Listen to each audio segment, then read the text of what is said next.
तर बंडखोरांच्या मतदारसंघातला उद्धव ठाकरे यांचा हा दौरा आणि त्यामुळे या दौऱ्यादरम्यान नेमकं काय घडतं हे पाहणं महत्त्वाचं ठरणार आहे। या संदर्भात अधिक माहिती देण्यासाठी आपल्यासोबत जोडले गेलेले आहेत आपले प्रतिनिधी श्रीकांत राऊत। श्रीकांत, मतदारसंघ जे बंडखोर खासदार होते ते निघून गेलेले आहेत आणि त्यामुळे आता त्या ठिकाणी पक्ष संघटन मजबूत करण्यासाठी उद्धव ठाकरे स्वतः मैदानामध्ये उतरलेले आहेत आणि त्यासाठीचा दौरा सुद्धा त्यांनी आखलेला आहे। कशा पद्धतीचं सध्या नियोजन करण्यात आलेलं आहे? शिवसेना पक्षप्रमुख उद्धव ठाकरे हे काल यवतमाळला पोहोचलेले आहेत। त्यांच्यासोबत आदित्य ठाकरे, खासदार अरविंद सावंत, खासदार अनिल देसाई अशी मंडळी उद्धव ठाकरेंसोबत यवतमाळात पोहोचलेली आणि आज ते दुपारी 11 वाजता जाहीर सभेला संबोधित करणार आहेत। यवतमाळ वाशिम या लोकसभा मतदारसंघामध्ये ते यवतमाळ आणि वाशिम या दोन्ही ठिकाणी सभा घेणार आहेत। खरं तर यवतमाळ वाशिम लोकसभा मतदारसंघाचे खासदार संजय देशमुख, जे की शिवसेना उद्धव ठाकरे गटाचे होते, गेल्या 2 वर्षांपूर्वी ते लोकसभा निवडणुकीत मताधिक्याने विजयी झाले, परंतु 2च वर्षानंतर त्यांनी ठाकरेंची साथ सोडली आणि शिंदेंचा हात धरला।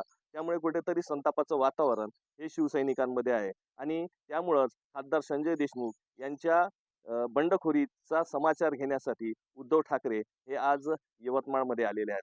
उद्धव ठाकरे हे कशा पद्धतीनं संजय देशमुख शिवाय शिंदे गटावर प्रहार करतात याकडे निश्चितच लक्ष लागलेलं आहे। दुसरीकडे ठाकरेंच्या या दौऱ्यावर कुठलीही टीका टिप्पणी न करता आम्ही कामाने उत्तर देऊ असं पालकमंत्री संजय राठोड यांनी म्हटलेलं आहे। एकंदरीतच ठाकरेंचा आजचा हा दौरा इथून पुढे ज्या ज्या खासदारांनी शिवसेनेसोबत बंडखोरी केलेली आहे त्या खासदारांच्या मतदारसंघांमध्ये होणार आहे आणि यवतमाळमध्ये कॉटन मार्केट चौकातील APMCच्या एका शेडमध्ये या सभेचं आयोजन स्थानिक शिवसैनिकांनी केलेलं आहे। सभेला गर्दी व्हावी आणि जे निष्ठावान सैनिक आहेत, जे जुने जाणते सैनिक आहेत, त्यांना या सभेला आणावं असं नियोजन या शिवसैनिकांनी केलेलं आहे। एकंदरीतच भावनिक साथ ही उद्धव ठाकरे शिवसैनिकांना घालतील अशी अपेक्षा व्यक्त होत आहे आणि दुसरीकडे ही भावनिक साथ घालतानाच पक्ष संघटना मजबूत करणे, शिवसैनिकांची मोड बांधणे आणि एकंदरीतच डॅमेज कंट्रोल करणे याकडे उद्धव ठाकरे कशा पद्धतीनं नियोजन करतात या दृष्टीनेही लक्ष लागलेलं आहे। अगदी त्यामुळे ठाकरे हे बंडखोरांच्या मतदारसंघामध्ये दौरा करणार आहे आणि या दौऱ्यादरम्यान ते कुणावर टीका करतात, कशा पद्धतीची ही टीका असते हे पाहणं सुद्धा तसंच महत्त्वाचं आहे। तर आपण पाहतोय उद्धव ठाकरे हे यवतमाळ, वाशिम, हिंगोलीसह धाराशिवचा दौरा करणार आहेत। शिवसैनिक आणि पदाधिकाऱ्यांसोबत ते संवाद सुद्धा साधणार आहेत आणि यावेळी खासदार फुटीनंतर पक्ष संघटना मजबूतीवर त्यांनी भर दिलेला आहे।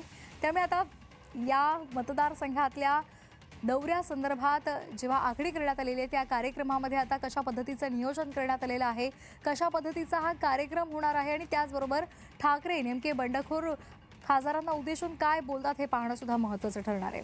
स्वप्नील जाधव आमचे प्रतिनिधी आपल्यासोबत जोडले गेलेले आहेत। स्वप्नील, उद्धव ठाकरे बंडखोर खासदारांच्या मतदारसंघामध्ये जाणार आहेत, पुन्हा एकदा पक्ष संघटनाच्या मजबूतीवर त्यांचा भर असणार आहे, त्यामुळे कशा पद्धतीचं नेमकं नियोजन करण्यात आलेलं आहे आणि उद्धव ठाकरे बंडखोर खासदारांना उद्देशून काय बोलणार याकडे सुद्धा लक्ष लागले आहे?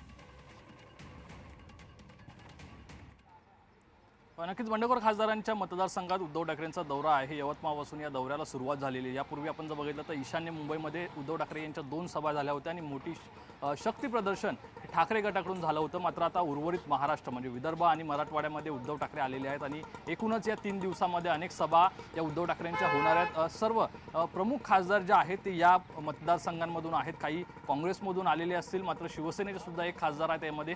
एकूणच या मतदारसंघामध्ये जाऊन उद्धव ठाकरे सर्व जे मतदार आहेत त्यांची माफी मागणार आहेत आणि त्यांच्याकडून पासून नवीन सुरुवात सुद्धा करणार आहेत। मी सध्या यवतमाळ येथील उद्धव ठाकरे यांच्या हॉटेल बाहेर आहे, मात्र इथूनच थोड्या अंतरावरती उद्धव ठाकरे यांची सभा होणार आहे। खरं तर आज 3 सभा नियोजित आहेत खासदारांच्या मतदारसंघामध्ये, प्रत्येकी 2 आमदारांच्या मतदारसंघात 1 सभा अशा प्रकारचं नियोजन आहे। या नियोजनामध्ये 3 सभा आज दिवसभरात होतील, मात्र एकूणच संजय देशमुख हे या यवतमाळ जिल्ह्यातील लोकसभा मतदारसंघाचे खासदार आहेत, त्यामुळे संजय देशमुख यांना उद्देशून उद्धव ठाकरे काय म्हणतात हे पाहणं महत्त्वाचं आहे। कारण संजय देशमुख यांच्या प्रचारार्थ या ठिकाणी यवतमाळमध्ये उद्धव ठाकरे आले होते, महाविकास आघाडीचे इतर नेतेही आले होते, मोठमोठ्या सभा सुद्धा झाल्या होत्या। यानंतर आपण जर बघतो आता पक्षफुटीनंतर पुन्हा एकदा संघटन मजबूत करण्यासाठी आणि पक्ष वाढवण्यासाठी, त्याचप्रमाणे जे मतदार आहेत ज्यांनी संजय देशमुख यांच्यासाठी काम केलेलं आहे, मग ते महाविकास आघाडीचे मतदार असतील किंवा एकूणच ठाकरे गटाचे मतदार असतील, यांच्यापर्यंत उद्धव ठाकरे पोहोचत आहेत आणि उद्धव ठाकरे या मतदारांना उद्देशून काही आज घोषणा सुद्धा करू शकतात, काही आदेश देऊ शकतात। एकूणच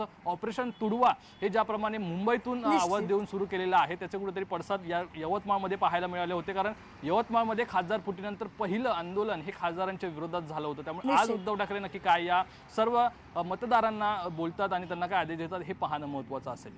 अगदी निश्चितच. धन्यवाद स्वप्नील दिलेल्या सविस्तर माहितीसाठी.